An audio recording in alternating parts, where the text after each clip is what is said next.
대구 매거진 창간 3주년 진심으로 축하드립니다. 저도 앞으로 항상 응원하겠습니다. 앞으로 대구에서 자주 뵙겠습니다.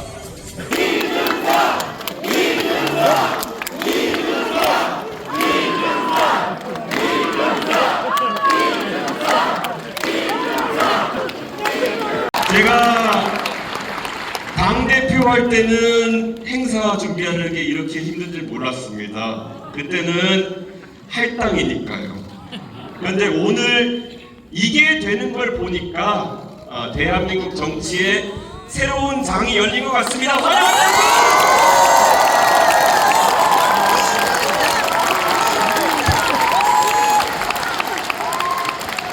이준석 연호 안 합니까?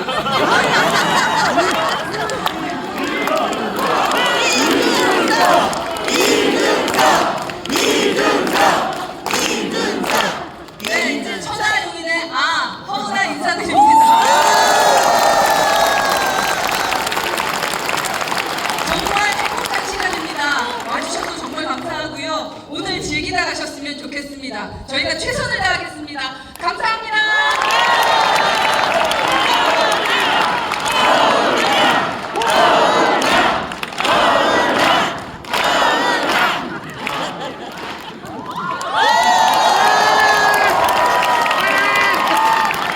아이고, 안녕하십니까. 이게 사람이 참 간사한 게 저희가 한 20-30분 전까지는 천하용이 마지막 행사가 되겠구나 이렇게 생각을 하다가 이거 아니다, 이거 또 할 수 있겠다 이런 희망을 저희가 가지고 있습니다. 실제로 저희가 마음을 졸였던 것이 이게 진짜로 동원이 아니라 여러분들 한 분 한 분의 뜻이 모여서 이 자리를 채워주신 거 아닌가 싶습니다. 사실 저희 전당대회 때는 이 정도 모이면은 야유가 더 많았는데 오늘은 그러지 않을 것 같아서 너무 좋습니다. 좋은 시간 보내봅시다. 감사합니다.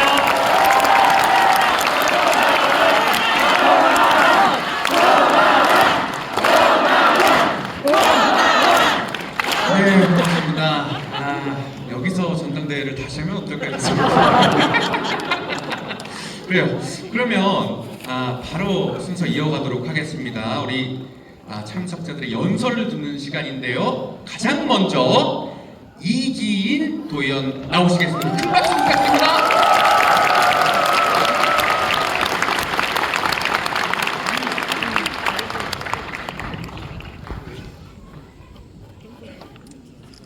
네. 시작해도 될까요? 네! 여러분 안녕하십니까? 천하용인의 이기인입니다. 반갑습니다.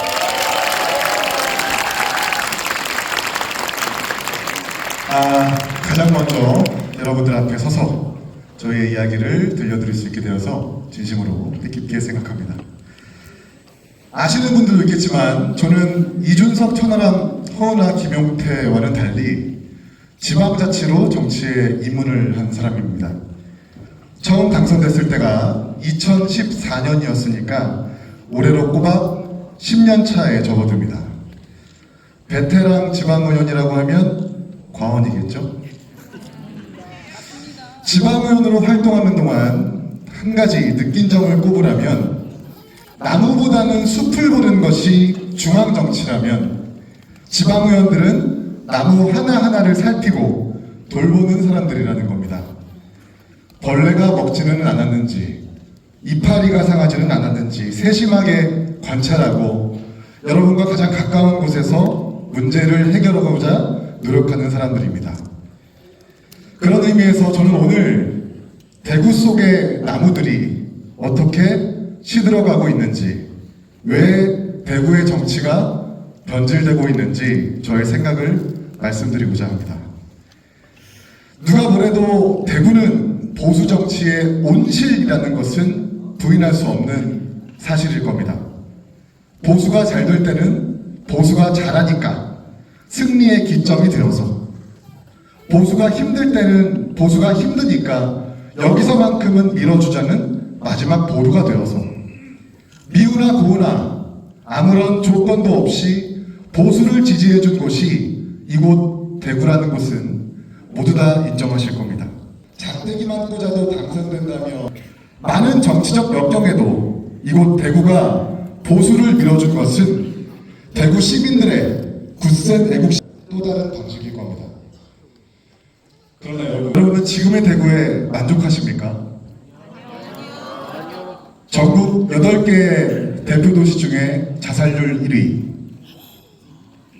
익히 알려진 1인당 총생산 GRDP 꼴찌, 서울에 이어서 자영업자의 다중채무가 가장 많은 도시, 국가가 매기는 사회안전지수에서 가장 나쁜 평가를 받는 자치구가 있는 도시, 아르바이트에 나섰던 젊은 사람들이 가장 낮은 임금을 받는 도시, 최저임금 위반율과 영아의 사망률이 가장 높은 도시, 그리고 가구 소득과 혼인율이 가장 낮은 도시. 대구를 비하하자는 것이 아닙니다. 제가 강조하고 싶은 것은 이런 문제 속에서 여러분들이 아무런 조건 없이 표를 내어준 그 대구의 정치가 보이질 않는다는 겁니다. 꽂아놓은 보리자루도 아니요, 잡아놓은 물고기도 아닐진데 밥값과 표값을 해야 할 대구의 정치인들이 그들이 받았던 표만큼의 성과를 다시 돌려주지 못하고 있다는 겁니다. 혹시 이런 먹고 사는 문제와 죽고 사는 일들을 외면한 채 때만 되면 당권 투쟁의 도구로 이용되는 그런 사람들은 아니었습니까? 될성 부른 권력에 일찌감치 줄을 서고 정적을 쫓아내기 위해 연판장에 이름 올린 그들이 정말 여러분들이 바랐던 대구의 정치였습니까? 저는 그렇지 않다고 생각합니다. 우리 다시 잠시만 시계를 재작년으로 돌려봅시다. 이 자리에서 있었던 국민의힘 당대표 선거 합동연설회를 기억하실 겁니다.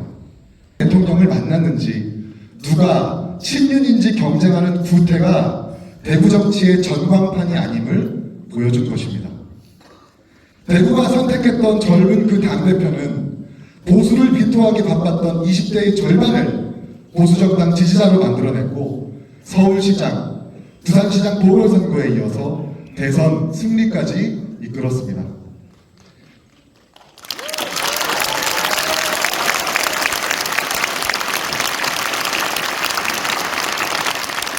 대구가 그를 당대표로 선택했던 그때 정권 교체는 이미 예견됐습니다. 대구의 선택이 당과 대한민국을 미래로 이끈 것입니다.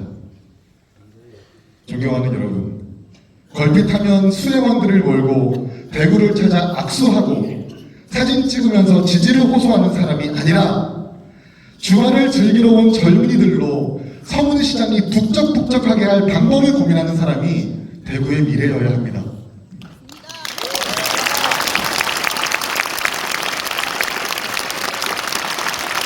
한 해 20대 청년 6,500명이 대구를 떠나 상경할 때 40세 이하 경북도민 1만 5천 명이 고향을 등질 때 따뜻한 아랫목에 앉아서 어쩔 수 없는 현상이라며 오르세야 하는 무기력한 사람이 아니라 이 모든 것이 대구의 못난 정치 때문이라고 내 책임이라고 말할 수 있는 사람이 여러분들을 대변해야 합니다.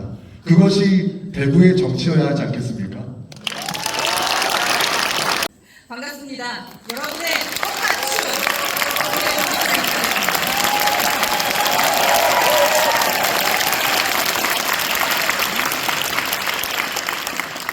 이렇게 많이 오실 줄 몰랐습니다.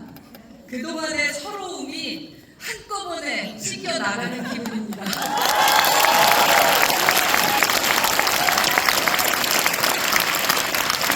정치인이라서 참 행복한 순간입니다. 나는 왜 정치를 하는가? 저는 이 문장을 참 좋아했습니다. 저희 아버지는 과일 행상을 하셨습니다. 과일 가게 옆에 붙어있던 단칸방에서 자랐던 기억, 내 가족이 세네평 남짓한 곳에서 옹기종기 붙어서 나눴던 옹기, 자랑스럽고 애틋하게 그 기운을 기억합니다. 물론 다시 돌아가고 싶지는 않습니다. 분명한 것은 그 과일 행상집 큰딸이 승무원이 되고 중소기업을 창업하고 20년이 지난 지금 국민의 대표로서 일할 수 있게 된 것은 우리 사회가 지켜온 견고한 명제가 있었기 때문입니다. 바로 돈 없고 백 없고 그래도 열심히 노력하면 성공할 수 있다 라는 이 강렬한 믿음이 깊은 절망을 뒤물고 있던 저를 매번 일으켜 세웠던 것 같습니다.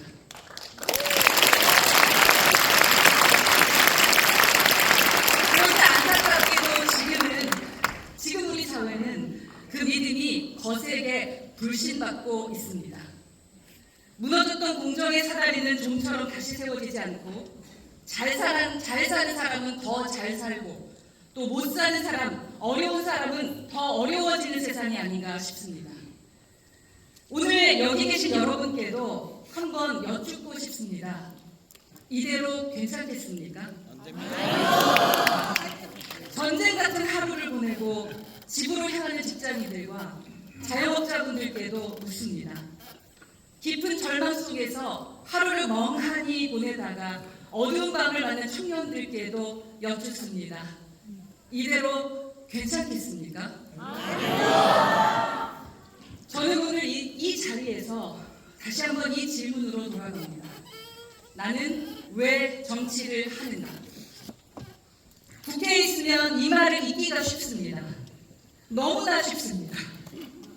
권력자들에게 아부하고 서로의 말꼬리 잡고 내로남불 살해 뒤지고 그렇게 더 많은 권력을 얻는 것, 오로지 그 자체가 목적이 됩니다.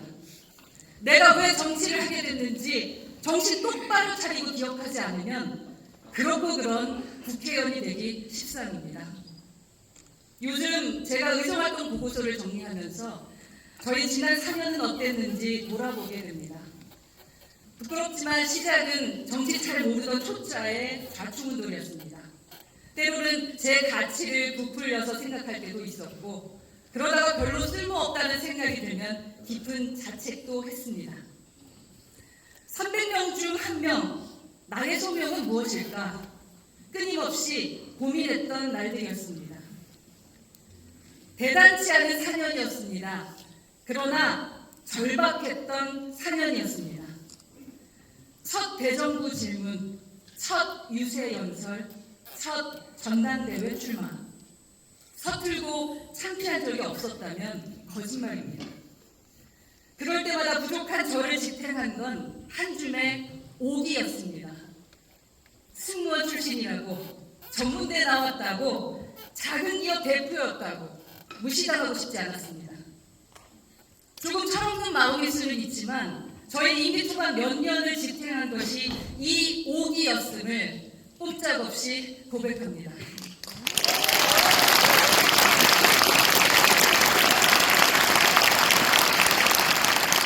도망치고 싶지 않았습니다. 증명하고 싶었습니다. 제가 더 진지하게 됐던 것은 한두 해가 지나서입니다. 이준석 대표 시절 수석 대변인이 되면서 정치인의 한복판을 지나게 되었습니다. 과장 조금만 보태면은 비바람 정면으로 맞으면서 여기까지 왔습니다. 앞에서 오는 비바람보다 뒤에서 날아오는 물통이 더 아프다는 사실도 새삼 깨달았습니다. 많은 분들이 기억하시는 이준석 전 대표 기자회견장 예약. 지금은 애틋한 기억으로 남아있지만 당시 얼마나 많은 만류와 비난을 받았는지 그 후과가 이렇게나 모질 줄 알았더라면 사실 저도 별 수 없이 모른 척하는 게 맞았을지도 모르겠습니다.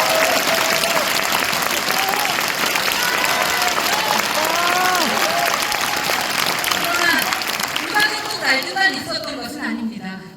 보수가 다시 태어날 수 있음을, 얼마든지 청년들의 사랑을 한껏 받을 수 있음을, 유능한 정치 세력으로 인정받을 수 있음을 유감없이 확인했습니다. 돌아보면 가지 않을 수 없었던 길입니다. 저는 그저 조금 비겁하지 않고 싶었고요. 조금 치사하지 않고 싶었을 뿐입니다. 그리고 그렇게 몇 년을 보내고 나니 이제 저에게 정치란 다른 의미의 무언가가 됐습니다.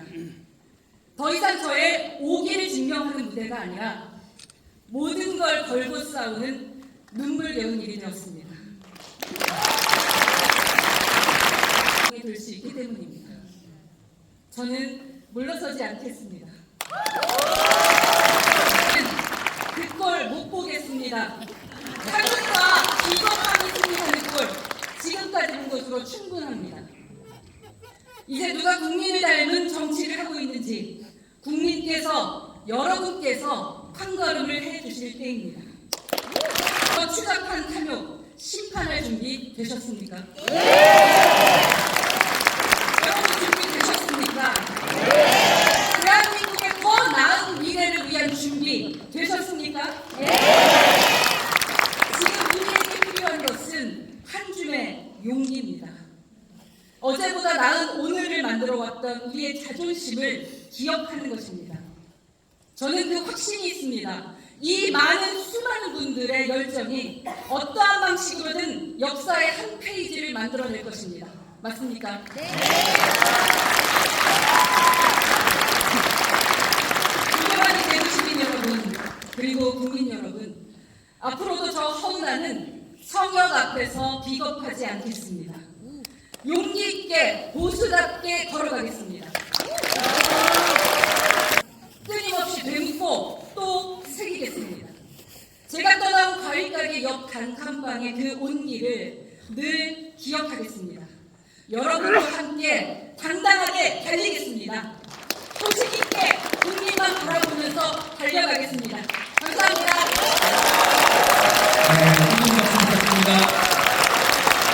순천의 천하람 위원장입니다.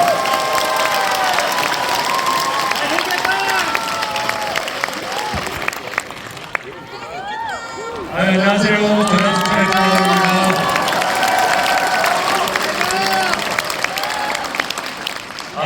저는 이렇게 저 혼자 조명을 받고 있는 게 좀 어색하게 느껴지는 것 같아요. 사실은 오늘 이 자리에 이렇게 남녀여서는 안 된다라는 말씀을 드리는 순서로 나왔습니다.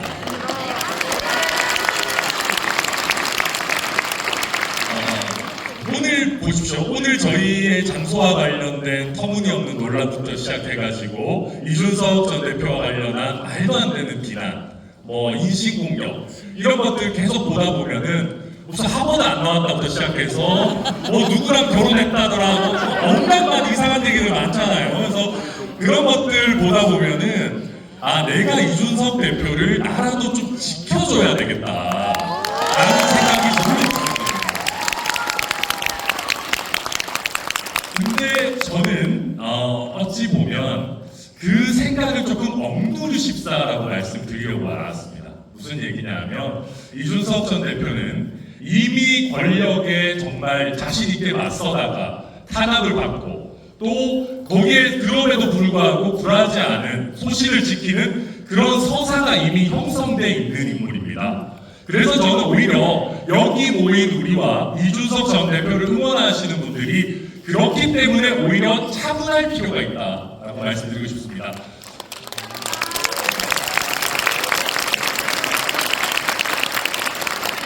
정치인은 국민이 지켜줘야 되는 대상이 아닙니다. 국민이 맹목적으로 사랑을 해줘야 되는 대상도 아니고요.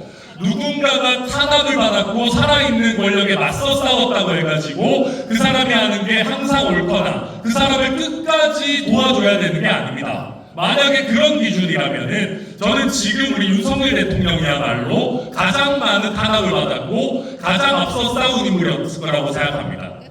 그러면 누가 얼마나 탄압을 받았느냐보다 결국은 누가 얼마나 좋은 정치를 하고 우리의 삶을 발전시킬 수 있느냐가 여러분들이 정치인을 선택하는 기준이 돼야 됩니다.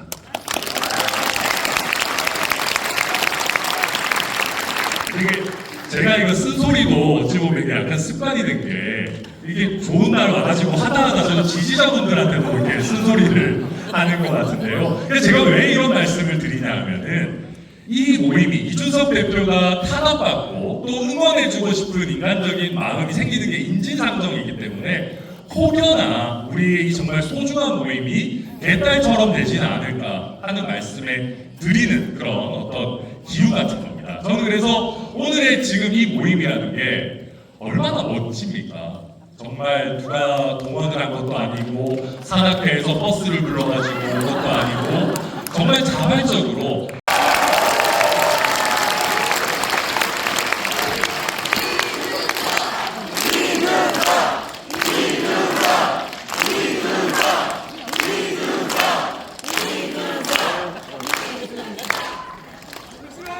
예, 요즘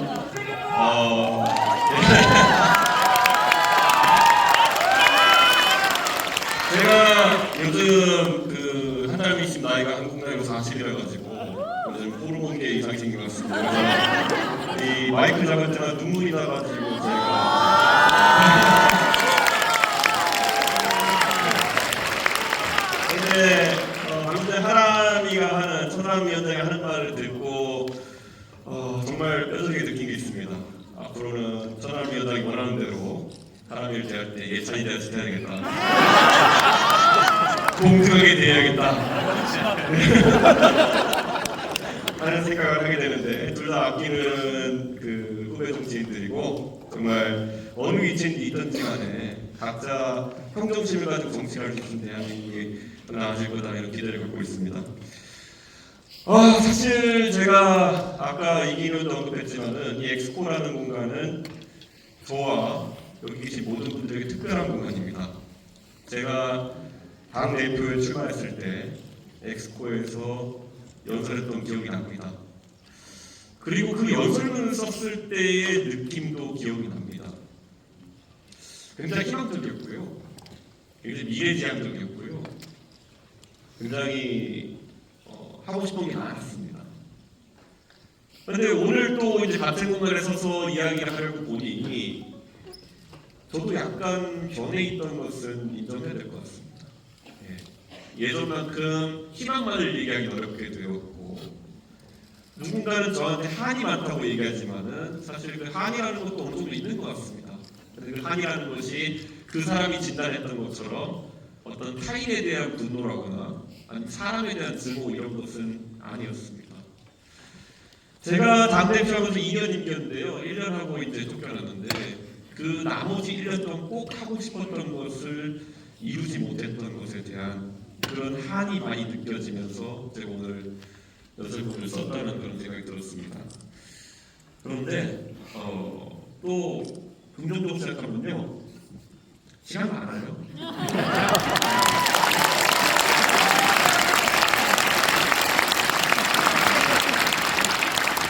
그리고 아무리 우리를 방해하려고 든다 하더라도 저희는 악당들을 무찌르고 더 강해져서 돌아올 겁니다. 그렇지 않습니까, 여러분?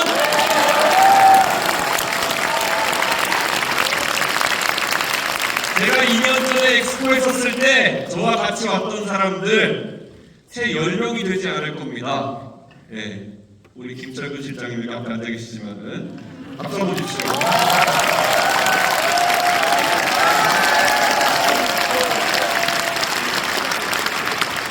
우리도 지금 어디선가 실물을 보고 있을 박유와 박정원 그리고 또 오늘 이제 송준영 의원 보니까 그때 생각도 나긴 하네요. 박수 한번 부탁드리겠습니다. 그 외에도 제가 오늘 너무 많은 제가 감사하고 싶은 얼굴들이 보입니다. 그런데 제가 한 분 한 분 열거하지 못하겠지만은 다 그때 소수 정예의 주인공이었던 기억이 납니다. 그런데 오늘 바로 말씀드리자면요. 오늘 제가 인원을 세워보진 않았습니다만 저희가 그때보다 2년 전보다 한 100배는 강해서 좋은 것 같습니다. 이 속도대로라면은 앞으로 2년 뒤면 얼마나 커질지 예측이 안 됩니다. 동의하십니까, 여러분?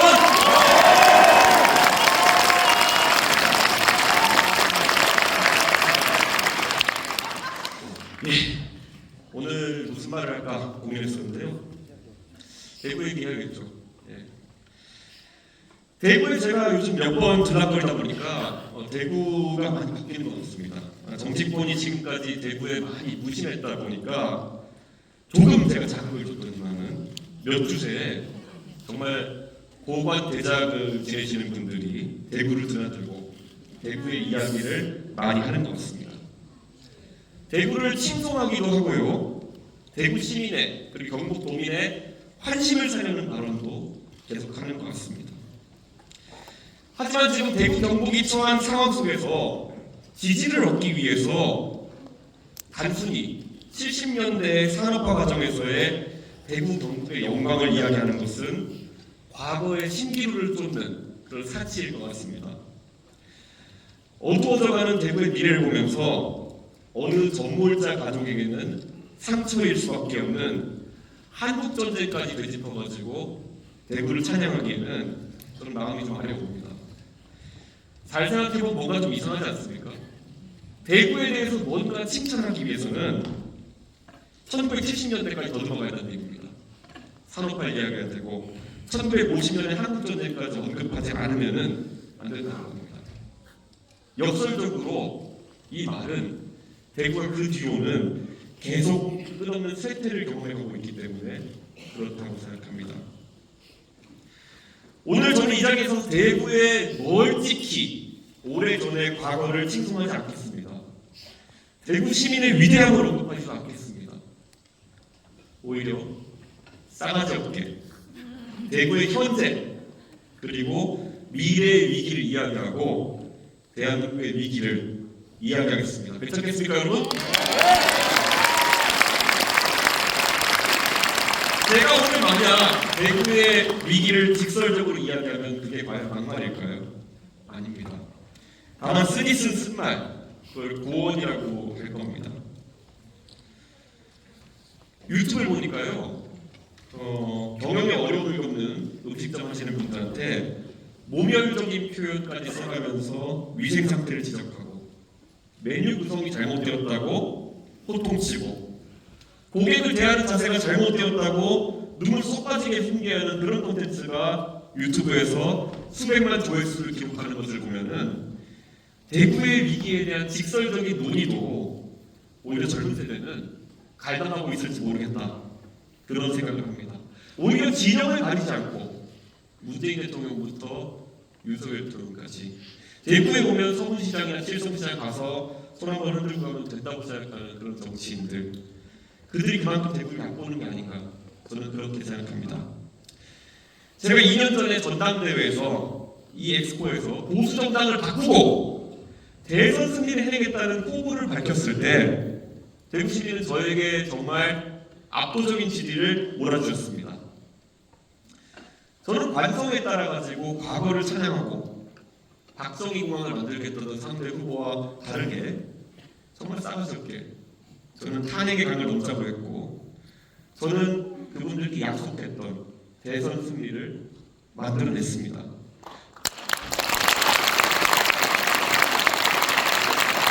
그래서 저는 당당하게 그 약속을 지킨 실적을 가지고 오늘 2년 만에 그 다음 단계의 제안을 대구 시민들과 경북 도민들에게 하고 싶습니다. 제가 더 큰 전쟁의 앞에 설 수 있도록 도와주십시오.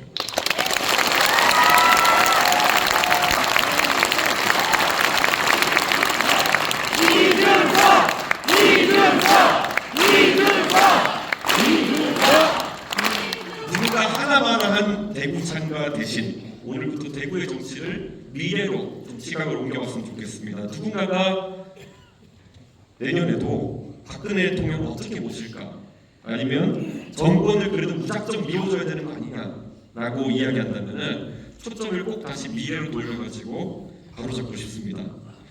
2년 전에 저를 믿어주셨던 분들이라면은 이번에 제가 가고자 하는 길을 믿어주셔도 좋지 않습니까? 적어도 말만 앞세우고 성과를 내지 못했던 정치인과 다르게 저는 약속한 걸 이뤄내지 않습니다.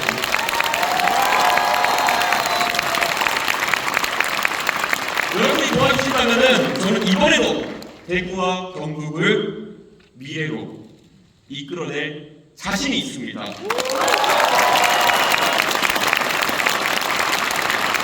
우선 대구의 미래는 절대 나머지 대한민국의 미래에서 따로 고립되어서는 안 됩니다.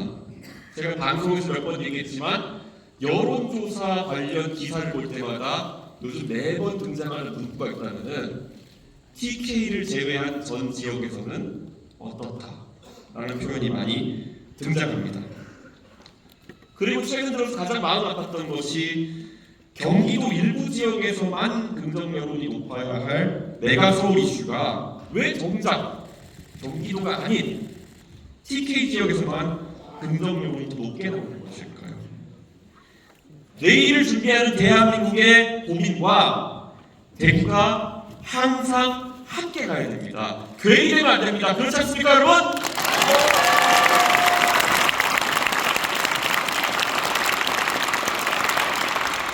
대구와 경북이 미래를 바꾸는 것은 매번 선거에서 정권 창출하는 과정에서 많은 표를 기여했다는 데서 나오는 그런 허영심 섞인 주인의식이 아닙니다.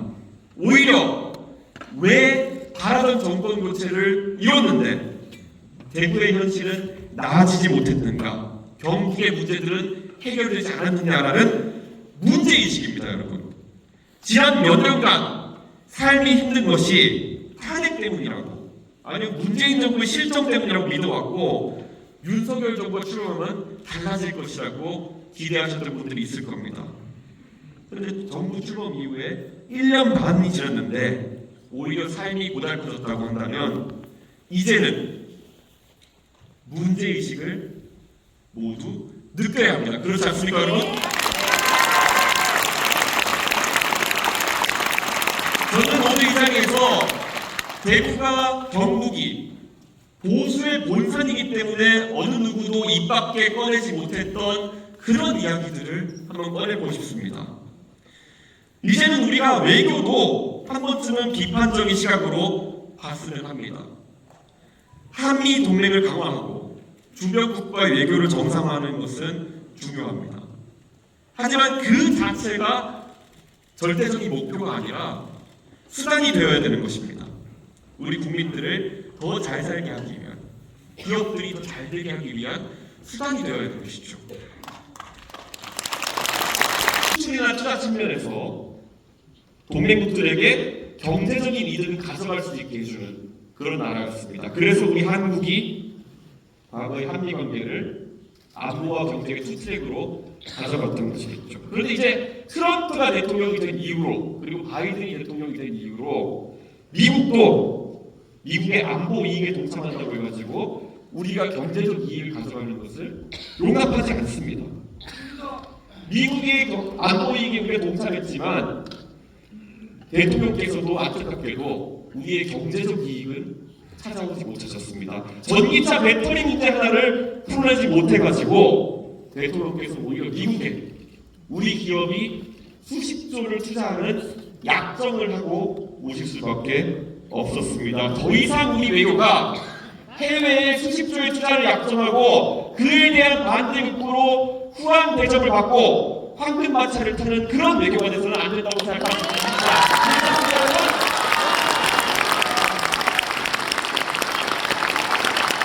그런 외교는 한계가 명확합니다. 해외에 약속한 수십조의 투자라는 것이 사실은 구미의 LCD 공장이 빠져나간 자리에 배터리 산업으로 재투자되었어야 하는 돈일지도 모릅니다.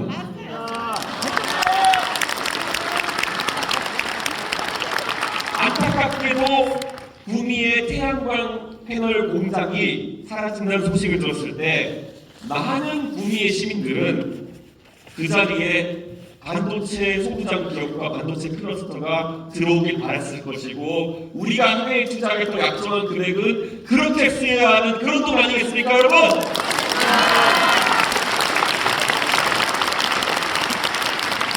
구미의 산업단지가 쇠퇴하고 이전할 때 수십조 원의 해외 투자 약속하고 좋은 만찬을 대접받는 일이 반복되는 것이 대구 경북의 이해와 다른 방향이라는 것을 우리는 이제 입 밖으로 내야 합니다. 그게 바로 대구 경북의 새로운 정치 아니겠습니까, 여러분?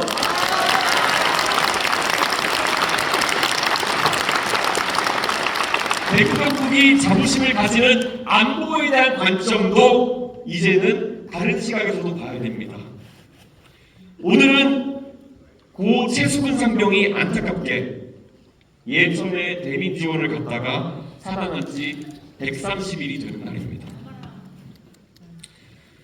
시험관 시술로 태어난 어느 집의 귀중한 자식인 고 최수근 상병의 안타까운 순직을 다시 한번 저는 이 자리에서 추모합니다. 오늘 이 시간에도 해병대에서는 19,000여 명의 병사와 9,000여 명의 간부들이 철통같이 국가를 지키고 있어서 우리가 여기에 모여서 정치를 넣을 수 있습니다. 그들을 위해서 박수 한번 부탁드립니다.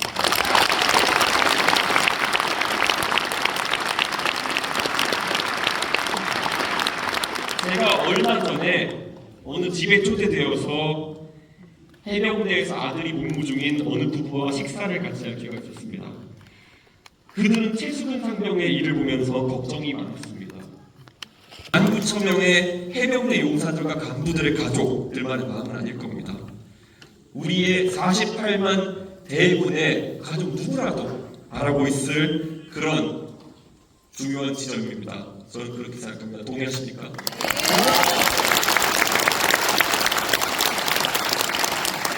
윤석열 정부에서 아무리 입으로 전쟁을 불사하겠다는 기세로 전쟁 준비를 언급한다고 해서 그것이 강한 안보를 상징하는 것은 아닐 것이라고 생각합니다. 어느 해병대 용사의 안타까운 죽음, 그 억울함을 풀어줄 진정성, 그리고 장교로서의 직분에 충실했던 한 군인의 명예를 다시 채워줄 수 있는, 다시 세워줄 수 있는 그런 용기, 이 진정성과 용기가 없다면 전쟁 불사의 그 기세라는 것은 용렬한 필부지용일 것이다. 저는 그렇게 생각합니다. 장교로서 얼마나 더 근무할 시간이 남아있을지는 모르겠습니다. 그리고 그분의 이야기를 정치에 깊게 끌어들이고 싶지 않습니다. 혹시 여기 포항에서 오신 분 계십니까? 네. 우리 포항 출신으로 호르몬이 밑에서 자라서 바로 옆에 있는 경기대학교에서 법을 공부하고 대한민국의 해병대 장교로서 평생을 공부해온 박정훈 대령의 억울함을 포항 사람들이 그리고 대구 경북 사람들이 공감하고 풀어내주지 못한다면은 어떤 군인이 국가를 위해서 열과 성을 다하겠습니까? 지켜줘야 되지 않겠습니까? 여러분 천하라고 했습니까? 겉으로 한미동맹을 살피고 황금마차를 탄다 한들 유사시에 가장 선봉해서 상륙작전을 펼쳐야 할 해병대 장병들의 마음을 어루만지고 다잡지 못한다면 어떻게 나라를 지킨단 말입니까? 박정훈 대령의 억울함은 어떻게든 외면하려고 하는 것이 현 정권의 책임이기 때문이라면 이것은 우리가 가장 경계해야 될 내로남불 아니겠습니까, 여러분? 하지만 지금 과거의 영광보다는 지금 대구의 교육도시로서의 자부심은 수성구 정도의 교육열 외에는 내세울 것이 없는 상태가 지속되고 있습니다. 저는 2013년부터 3년에 걸쳐서 대구와 대구의 서구 그리고 동부에서 교육봉사단체를 운영했던 적이 있습니다. 사교육의 힘을 얻어서 강화되는 수성구 학부를 넘어서 정치가 고민해야 될 지점은 대구와 경북의 보편적인 교육의 질 저하 아니겠습니까? 제가 대구 서구에서 경험했던 교육 환경은 많이 열악했습니다. 지금 대구에서 단원이 교육감 같은 경우에도 어떻게든 학교 교육을 강화시켜보기 위해서 아이비 교육을 시도한다든지 여러 가지 변화를 가져오기 위해서 노력하고 있는 것을 알고 있습니다. 하지만 이런 대구의 미래에 대한 여러 가지 시도, 투자는 어쩌면은 정치적인 그런 휘발성 이슈들만 못하게 다뤄지고 있는 것이 현실입니다. 달빛 고속철도 예산은 여야 국회의원들의 야합 속에서 수조원 증액되고 있지만은 대구 경북 과학기술원 디지스트의 예산은 7% 가까이 감액되었습니다. 이번에 달빛 고속철도 예산을 늘린다고 했을 때 263명의 국회의원들이 찬성했다고 합니다. 그런데 디지스트의 예산을 7% 가까이 깎을 때는 과연 누가 소리 높여가지고 대구 경북의 교육의 미래가 위협받고 있다고 외쳤습니까? 오직 현수막에 시적으로 내걸기 좋은 달빛 고속철도 예산을 증액하는 것에만 관심을 가졌던 것입니다. 미래를 걱정하지 않는 대구의 정치인들은 이제는 더 이상 미래를 책임질 자격이 없습니다. 그렇지 않습니까, 여러분? 간의 교류도 더 활성화시켜야 되고요. 대한민국의 국립대학교 학생들은 자신의 학교가 아닌 다른 국립대학교에 가서 단순한 학점 교류가 아닌 1년 이상씩은 의무로 다니는 방향으로 제도를 개선했으면 좋겠습니다. 대구에 있는 우수한 교육기관들, 예전에 잘 아실 겁니다. 삼성전자가 세계를 향해 뻗어갈 때 경북대학교 전자공학과가 얼마나 큰 공을 세웠는지 다들 알고 계실 것이고, 그것이 대구 경북의 자존심이었습니다. 그런데 더 이상 학생들은 그 길을 따라가기를 거부하고 어떻게든 서울에 유학을 가려고 하고 실제로 떠나고 있습니다. 대구를. 저는 이런 고등교육의 위기에 대해서도 정치권이 많은 관심을 가져야 된다, 이렇게 생각합니다. 그래야지만이 10년 뒤면은 통계에 따르면은 수능 시험을 본 학생의 절반 가까이가, 학령 인구가 줄어서 절반 가까이가 서울에 있는 대학에 갈 수 있다고 합니다. 그러면 저희가 지금부터 진지하게 전국에 있는 대학들의 정원 감축을 시작하지 않으면은 대구에 있는 대학교에 오는 학생들은 대한민국의 절반에 미치지 못하는 그런 학력을 가지게 되는 그런 상황이 오게 됩니다. 여기에 대해 가지고 걔들 제 말에 고개를 끄덕이다가도 아들, 내 손자 손녀는 서울에 있는 좋은 대학 갔으면 좋겠다라는 생각을 하고 계실 수 있습니다. 하지만 대구 경북의 미래를 걱정하는 분들이라면은 대구 경북의 연구와 발전과 창업과 경제를 이끌 수 있는 기반은 대구의 고등교육기관에서 나온다는 것을 아셔야 되고, 그렇다면 이 고등교육기관들이 다시 과거의 영광을 찾을 수 있도록 전국적으로 정원 축소가 필요하다는 말을 저희가 다 같이 해야 되는 겁니다. 이런 툭 떨어지는 소리 지금까지 대구에서 아무도 안 해왔기 때문에 대구는 끝없는 추락을 거듭하고 있는 겁니다. 이제는 이런 얘기 막말이 아닙니다. 쓴소리입니다. 누군가는 대구에서 해야 되지 않겠습니까, 여러분?